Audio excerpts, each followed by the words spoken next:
Meus irmãos, a paz do Senhor Jesus, como eu tinha gravado no vídeo, fazendo a introdução a respeito de qual era o propósito da leitura do Novo Testamento, eu fiz a gravação do capítulo 1 do Evangelho do Senhor Jesus, segundo escreveu Mateus, mas o vídeo ficou um pouco longo, então eu acabei não enviando para o canal, e aí eu vou ficar devendo aos irmãos aí o capítulo 1 do Evangelho de Mateus.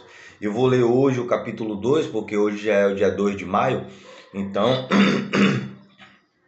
o meu propósito é ler um capítulo por dia e fazer alguma explicaçãozinha a respeito do capítulo para que os irmãos comecem a ter um entendimento do que é de fato o Novo Testamento e qual o propósito de Deus para com a Escritura Sagrada neotestamentária. Então vou fazer uma oração aqui com os irmãos para que a gente possa começar a ler o capítulo 2 de Mateus e tirar algumas conclusões a respeito deste capítulo. Amém? Vamos orar. Pai nosso que estás nos céus, nós santificamos, bendizemos e exaltamos o teu poderoso nome, porque tu és o Deus criador de todas as coisas, tu és o Deus fiel e todo-poderoso, Pai do nosso Senhor Jesus Cristo, ao qual nós reverenciamos e com temor chegamos até a ti. Porém, esse temor nos faz chegar até a ti com ousadia no nome de Jesus Cristo, o teu Filho, a qual o Senhor enviou, e é o único caminho que nos faz chegar até ao Senhor, o majestoso Deus, Criador dos céus e da terra e tudo que neles habita. Pai, neste momento nós pedimos em nome de Jesus que o teu Espírito Santo possa, com a sua Escritura Sagrada, com as palavras que estão na Santa e Sacra Escritura, que possa chegar até o coração de todos aqueles que vão ouvir. E daí então fazer a reformulação, a regeneração, a renovação, a mudança do caráter de cada um, mostrando que Jesus Cristo é aquele que o Senhor enviou para a salvação eterna de todos aqueles que creem, e que o seu evangelho é o poder para a salvação, porque não há nenhum nome pelo qual sejamos salvos, a não ser o nome de Jesus Cristo, aquele pelo qual todo joelho se dobrará e toda língua confessará que Ele é Senhor, para a tua glória, Deus Todo-Poderoso. Por isso nós entregamos a Ti este dia, esta bênção que é estar com o privilégio de ler a Tua Palavra e estar transmitindo ela em verdade e em espírito. Então, em nome de Jesus, nós te agradecemos. Amém. Vamos lá. O capítulo 2 de Mateus é o que eu vou ler agora, tá bom, meus irmãos? Então, o texto diz assim, ó. E tendo nascido Jesus em Belém da Judéia, cumprindo uma profecia, eis que uns magos vieram do Oriente a Jerusalém. Observe que o texto fala uns, não fala três, fala uns. Dizendo, olha só o que os reis magos disseram. Onde está aquele que é nascido rei dos judeus? Porque vimos a sua estrela no Oriente e viemos a adorá-lo. E o rei Herodes, ouvindo isto, perturbou-se e toda Jerusalém com ele. O que acontece? Os reis magos eles chegaram diretamente no palácio do governador Herodes. E eles não chegaram em três, chegaram uns, provavelmente. Veio uma comitiva, e aí o que acontece? Herodes, ele vendo aquilo, se assustou, porque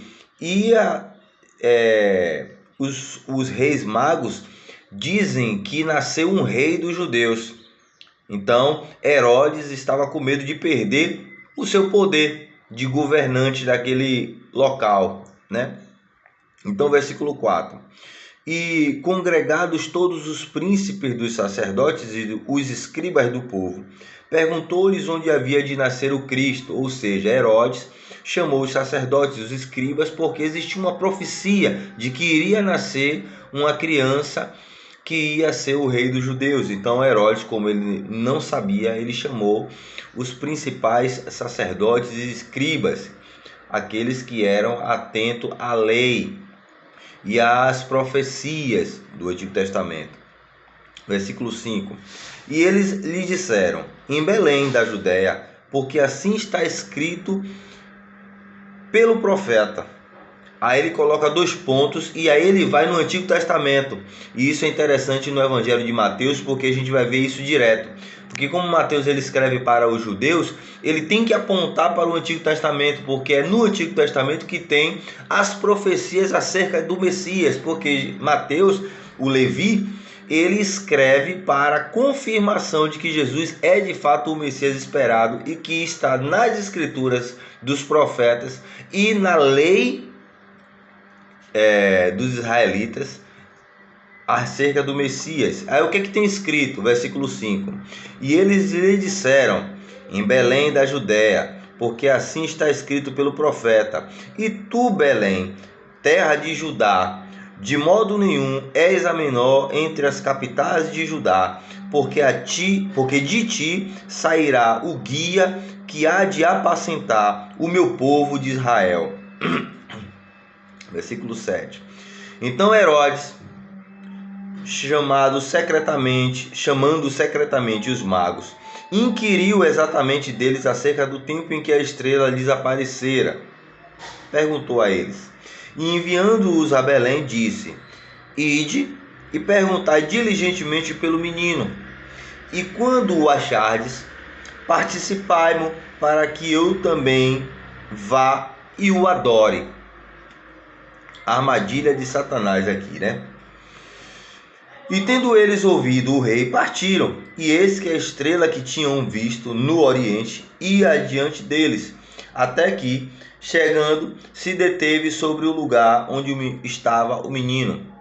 E vendo eles a estrela, alegraram-se muito com grande alegria. E entrando na casa, acharam o menino com Maria, e abrindo sua mãe, e prostrando-se, o adoraram.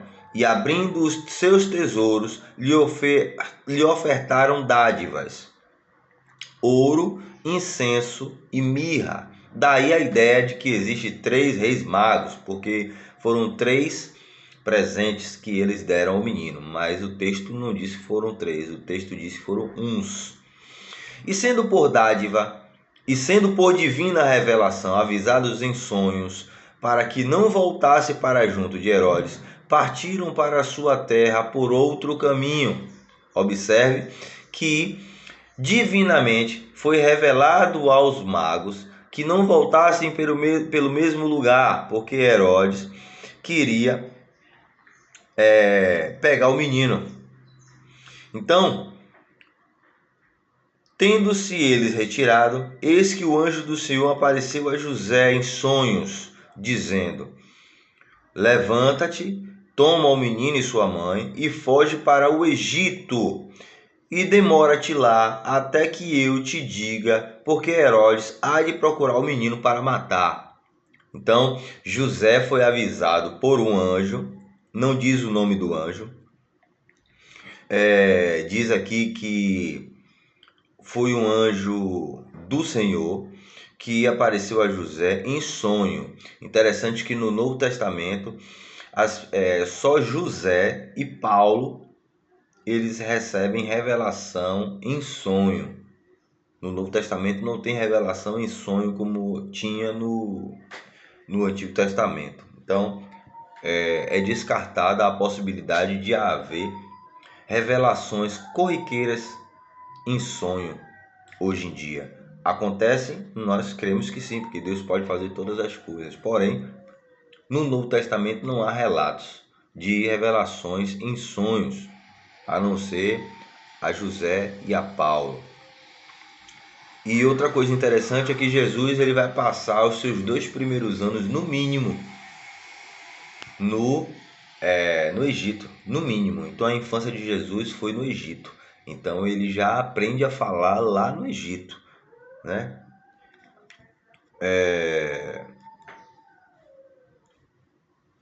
eu não tenho aqui acerca da morte de Herodes, quanto tempo Herodes demorou, mas temos a certeza de que Jesus só voltou para Israel, para a Galiléia, para Nazaré, depois da morte de Herodes.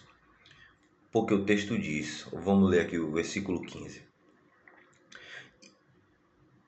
José se levantou, tomou o menino e sua mãe de noite e foi para o Egito. Esse foi o versículo 14. Agora o versículo 15. E esteve lá até a morte de Herodes, para que se cumprisse o que foi dito da parte do Senhor pelo profeta que diz. Mais uma vez Mateus indo lá no Antigo Testamento. Olha o que o profeta diz. Do Egito chamei o meu filho. E aí é interessante a gente pegar essa passagem e ir lá no Antigo Testamento, em um salmo, em um livro dos profetas, para saber quem foi que anunciou isso. Porque aí a gente vai confirmando que a Escritura Sagrada ela é um fato, ela é uma verdade. Não há contradição nenhuma. O que falaram lá atrás, muito antes de Jesus nascer, é confirmado aqui. Versículo 16. Então Herodes, vendo que tinha sido iludido pelos magos, irritou-se muito e mandou matar todos os meninos que havia em Belém e em todos os seus contornos, de 2 anos para baixo, segundo o tempo que diligentemente inquiriram dos magos. Interessante uma observação aqui é que João Batista ele tinha nascido 6 meses antes de Jesus, porque Isabel, a gente vai ver um pouco mais além, que Isabel tinha tido o bebê 6 meses antes de Maria. Isabel, prima de Maria, ao qual Zacarias, o sacerdote, era pai de João Batista. Então João Batista estava nessa época dos meninos de 2 anos para baixo. João Batista também estava correndo o risco de morrer aqui também. Observe a providência divina no que tinha sido dito pelos profetas, né? Então Herodes e tal, então se cumpriu o que foi lhe dito pelo profeta Jeremias, que diz, mais uma vez Mateus indo no Antigo Testamento, e agora ele diz exatamente onde é que está o texto. Olha o que o profeta Jeremias diz: em Ramá se ouviu uma voz, lamentação, choro e grande pranto. Raquel chorando os seus filhos e não querendo ser consolada, porque já não existem. Versículo 19. Morto, porém, Herodes, eis que o anjo do Senhor apareceu num sonho a José, no Egito, dizendo: levanta-te e toma o menino e a sua mãe, e vai para a terra de Israel, porque já estão mortos os que o procuravam a morte do menino. Então ele se levantou, José, e tomou o menino e sua mãe, e foi para a terra de Israel. E ouvindo que Arquelau reinava na Judéia, em lugar de Herodes, seu pai, receou ir para lá, mas avisado em sonho por divina revelação, foi para as partes da Galiléia, e chegou e habitou numa cidade chamada Nazaré, para que se cumprisse o que fora dito pelos profetas: ele será chamado Nazareno. Então, irmãos, Mateus, que no Evangelho de Marcos e de Lucas é chamado de Levi porque ele é descendente da tribo de Levi, de um dos patriarcas, Jacó, que virou Israel, que teve 12 filhos, e essas 12 famílias, que são as 12 tribos, um dos filhos de Jacó, que virou Israel, era Levi, e Mateus tem o nome de Levi, mas é Mateus também, porque naquela época as pessoas tinham nomes helenizados, porque a cultura helênica, grega, já tomava conta do ambiente, e Mateus, o nome Mateus é um nome helenizado, e o nome Levi é o nome judaico, é o nome hebreu de Mateus. Então Levi, ele era um descendente do sacerdote Levi, então ele era um escriba. Mateus, ele era poliglota. Mateus, ele era judeu, ele era israelita, ele era hebreu, mas ele era cobrador de impostos para o governo romano na época. Então Mateus era um publicano, ao qual todo mundo odiava, porque ele era um judeu, ele era um hebreu que cobrava impostos dos hebreus para Roma. Então Mateus, ele tinha um cargo diferenciado, mesmo sendo rejeitado pelo seu próprio povo. E provavelmente Jesus chama ele, e ele segue Jesus, e é um dos 12 discípulos e apóstolos. e ele faz esse relato. Então Mateus ele acompanhou Jesus desde o seu chamado até a cruz. E depois ele faz esse relato por volta de 55 a 65 depois da morte de Cristo. Então, esse segundo capítulo aqui desse evangelho explora alguns eventos significativos, né? Porque com relação ao nascimento de Jesus, desde a visita dos reis magos até a fuga para o Egito e o retorno para Nazaré. O texto ele está organizado em algumas perícopes, que são parágrafos. Parágrafos que mostram o início e o fim, porque a Bíblia antigamente não era dividida em capítulos e versículos, mas sim em temas. Mas depois os pais da igreja, depois de terem a escritura, dividiram em capítulo e versículo, não sendo de memória exatamente quando foi que aconteceu isso. Aí dividiram em capítulo e versículos para ficar mais fácil achar os textos com maior exatidão. Então, a narrativa do nascimento de Jesus e a infância de Jesus mostra que foi no Egito. E as perícopes que se dividem esse capítulo do versículo 1 até o versículo 12, começa com a visita dos reis magos no Oriente, né? Que guiados por uma estrela chegam a Jerusalém procurando pelo rei dos judeus. E aí este episódio revela a importância de Jesus não apenas para os judeus, mas para as nações. No caso, os reis magos, né? Eles são astrólogos, são sábios de outra nação, eles não são judeus, né? Então mostra as representações de pessoas que buscam a verdade em discernimento. Eles sabiam astrologicamente que ia haver o nascimento de um rei e tal, porque eles liam também as profecias. Então não é só para os reis, né? A busca dos magos reflete a luz que a estrela trouxe, simbolizando a revelação divina que culmina em Jesus.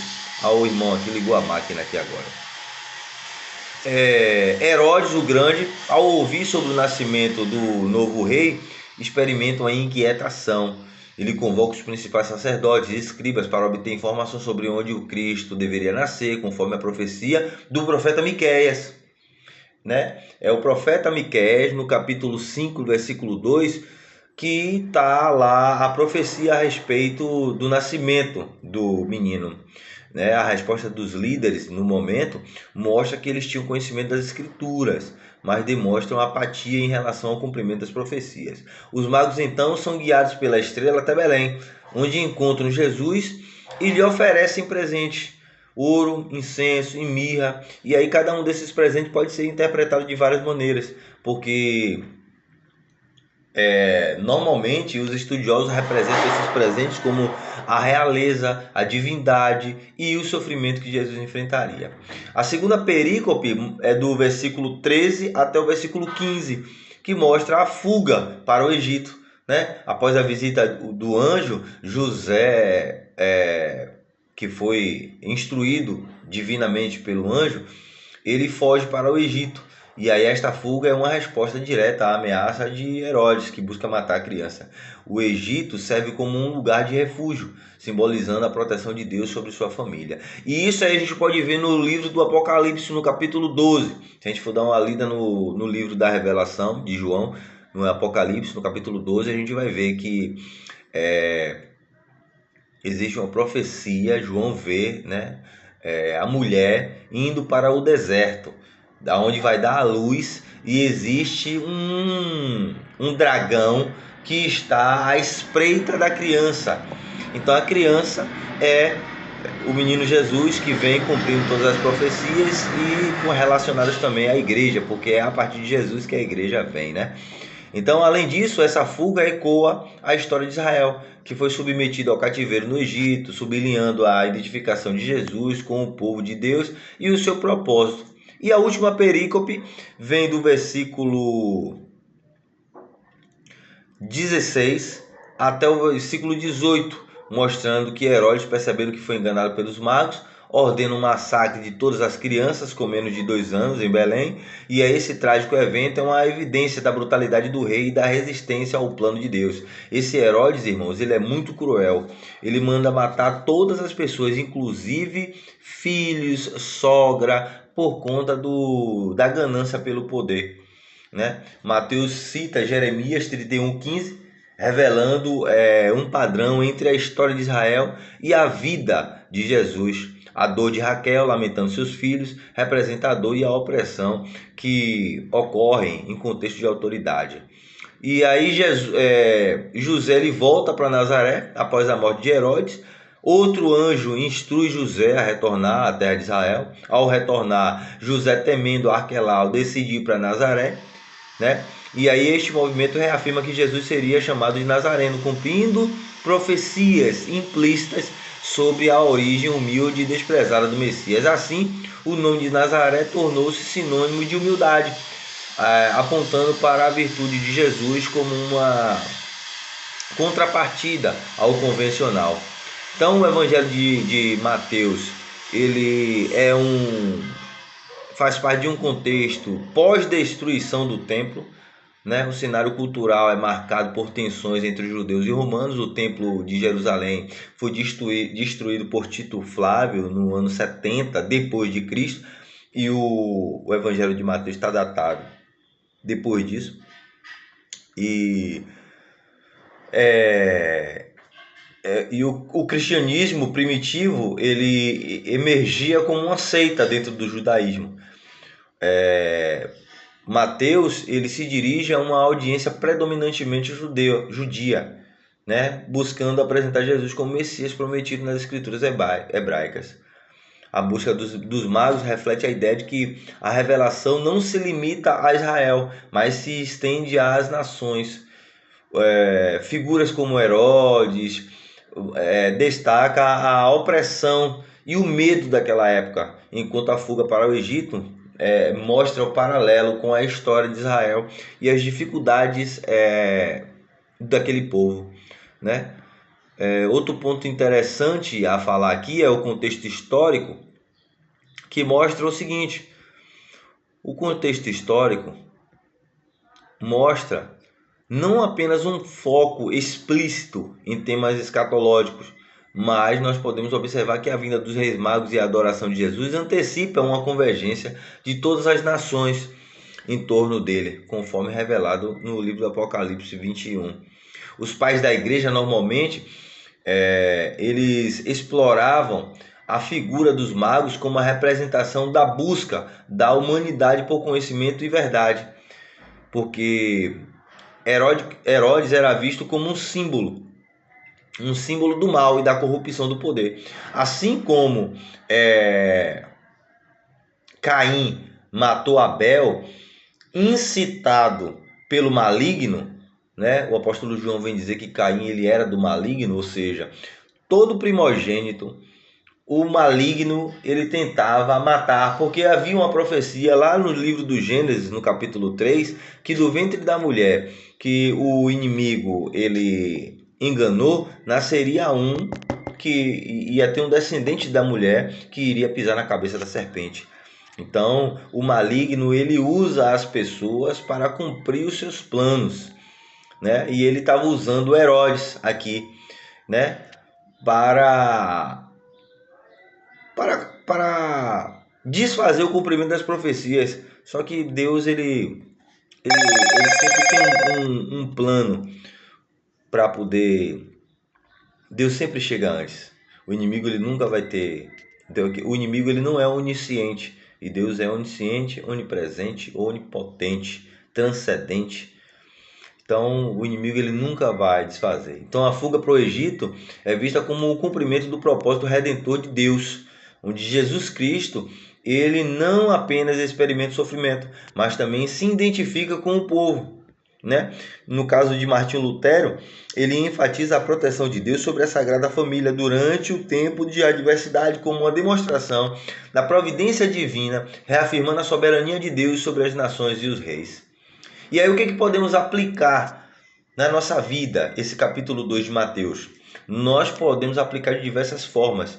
Por exemplo, a gente pode usar isso como uma busca sincera. Assim como os magos buscaram Jesus, nós hoje somos chamados também a buscar a verdade. Nós temos que buscar a verdade. E o interessante é que como o ser humano ele se conforma com qualquer coisa, né? O ser humano ele recebe uma informação e ele não busca as fontes verídicas para poder encontrar a veracidade dos fatos. E aí o ser humano ele se alimenta de qualquer coisa que dá, ele não busca, ele tem principalmente o brasileiro, ele não tem a a sabedoria, né, de buscar para ter a verdade. Ele ingere qualquer coisa. Então, quando você não está na verdade, infelizmente, irmão, você está na mentira.